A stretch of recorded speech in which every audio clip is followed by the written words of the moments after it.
Hi, I'm Cass, and this is going to be another one of those videos about YouTube monetization issues, which a lot of YouTubers have made before, but now it finally matters since it's about me.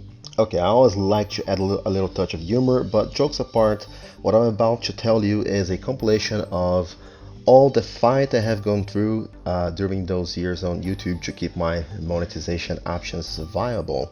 When I first started on YouTube, anyone could become a partner. It was a lot easier, but getting the money was a completely different issue.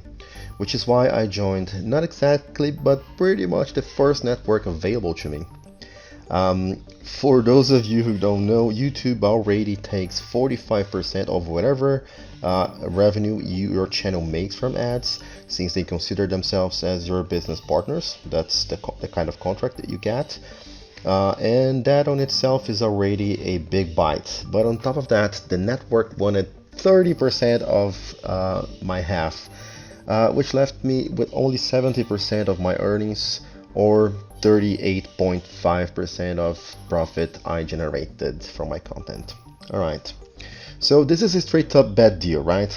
But I accepted it anyways for a few reasons I'm about to list here. So at the time, the channel was really small, so the money income wasn't a big deal, since I also trusted my ability to grow at the time and get a better deal in the future. Being a network also gives you a few benefits, such as access to good quality audio libraries and get a little visibility boost on YouTube, since algorithm will privilege your videos if YouTube can put ads on them. So yeah, this is a little boost. But in the end, the deal breakers, however, were the PayPal money transfer, which, by the way, that is still not available on YouTube at current time. Because getting the PayPal transfer allowed me to keep the money on as USD, so American dollars, and do the currency conversion at my best convenience, and also do purchases such as licensing songs directly in USD rather than converting the money in the process every time.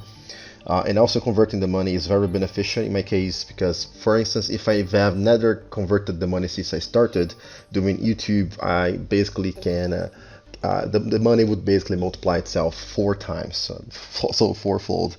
So also I knew that getting paid 6 times in an interval of 6 months has more value than getting paid only once every 6 months, since the platform required a minimum of $100 before they could do any direct transfer to you, and small channels don't make a lot of money in the beginning. The final thing you need to understand about the way I choose to monetize my channel is a goal/rule I've set to myself of only spending money on things related to YouTube, such as computer upgrades, buying headsets, microphones, licensing music, buying new games, etc., with the money I make from the platform itself. So it pushes me to improve, and also it's a little bit of a proud issue to myself. So now we get to the part where I show you how YouTube as well as other external factors interfered with my strategy to grow and monetize my content as any other YouTube content creator. So after my channel experienced some growth to around 8,000 subscribers, I would say, I joined a much better network, which only required 10% of my revenue, besides having no requirements for living it, so no contractual strings keeping me in the network. I could leave at any point. The payments were done regularly, and when the payday wouldn't fall on a business day, they would anticipate it rather than delay it. Also, when the network got any kind of improvement or financial bonus, they would share the revenue with the content creators, which kept everybody pretty happy. So I was so happy during these years. Until YouTube decided to create new requirements from networks, and this goes on quotation marks. These new requirements, as I understand, these new requirements would make it impractical for the networks to keep smallish channels such as mine with only 12,000 subscribers at the time. So they dropped me, and a bunch of people as well. Some people don't agree when I say that a channel that has reached the 10,000 subscriber mile is a small channel. The reason why we say that is because it's not a tiny channel. A lot of channels don't get to 1,000 subscribers, and the percentage increases a lot when you get to, for instance, 5,000 subscribers. A lot of people will have given up before getting there. So the 10,000, 12,000 subscribers channel is not a tiny channel, but it is still small and doesn't have any influence. So this is what I mean by that. So I tried messaging the network a couple of times and investigate what was happening, with the goal of understanding what those new requirements are so I could get back to working with them. So to my disappointment, they only gave me vague responses at the time, which I understand as something really bad happening backstage, and it gave me the impression that the workers had some sort of no disclosure agreement. It happened to a lot of networks all at the same time, so I'm sure it's another one of those business stunts YouTube pulls off from time to time, such as the ad apocalypse. Anyone remembers that? Or the way they've dealt with the kappa issues recently and their hands-off policy, etc. So still, that wasn't such a big deal since the network transferred everything I had accumulated at the time. There's like this, for the first 2 months they don't pay you, so there's a little bit of money that gets accumulated there. I don't know exactly why, but in the end of the contract I got all the money, so there's no scamming, nothing bad real there. So this network was really nice. And I had my Patreon going on in parallel, so I figured I could find a way to keep getting paid without the network, since my channel was still normally monetized and displaying ads. Until it wasn't. Later on, YouTube came up with yet another great idea. So now they wanted to verify everybody's addresses by sending an old-fashioned letter to your house. Yes, a paper letter, in order to keep your channel monetized. So guess when this happened? Yes, during the pandemic. And the process goes kind of like this.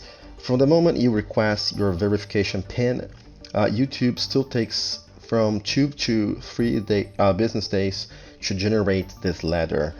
After that, they claim it takes from 2 to 4 weeks until the letter arrives at your home. This not only happened during the pandemic, which delayed everything, but also this country's postal services went on a strike for nothing less than 40 days, which delayed the delivery of this letter enough for YouTube to cancel my monetization 100%, guys. So I want to let it clear that my channel have been monetized without any problems, straight up, from around 6 years. During 6 years, no problems with monetization.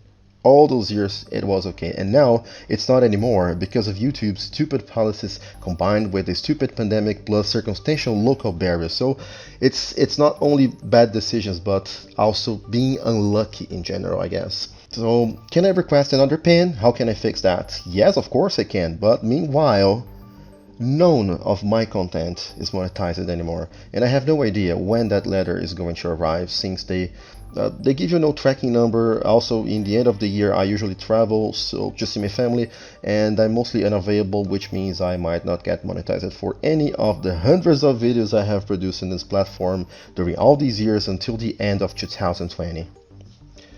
So now, hopefully you understand why I felt the need to make a rant video.